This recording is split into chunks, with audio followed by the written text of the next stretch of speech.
నువ్వు కంటిన్యూ చేయక్క. తగుమాత్రపు వస్త్రముల చేతనే గాని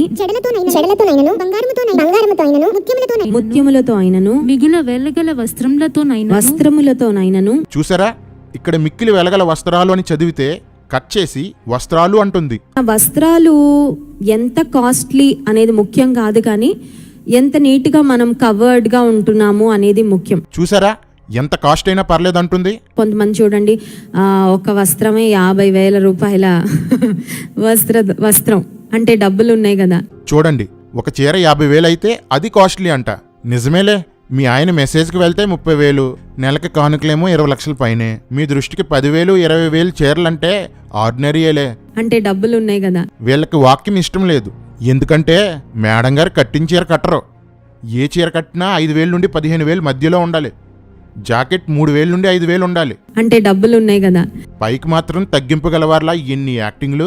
మనలను చూడగానే, దేవుని బిడ్డలను చూడగానే ఇతరులు మనలోని దీనత్వాన్ని వారు గమనించేటట్లుగా దీన మనస్సును మనము కలిగి ఉండాలి. యేసయ్య దీవెనను పొందాలన్నా, యేసయ్య దర్శనం చేసుకోవాలన్నా దానికి ఏకైక మార్గము దీనత్వం. వస్త్రాలు అలంకరణగా ఉండకూడదు. దేవుడు వస్త్రాలు ఇచ్చింది సిగ్గు దాచుకోవడానికి. వాటిని అలంకరణ వస్తువుగా వాడటం వాక్య విరుద్ధం. ఇది జనరల్ డ్రెస్సింగ్, ఇది అలంకరణ కోసం వేసుకునే డ్రెస్సింగ్. కానీ ప్రెజెంట్ క్రిస్టియన్స్ డ్రెస్సులు ఎలా ఉన్నాయో చూడండి.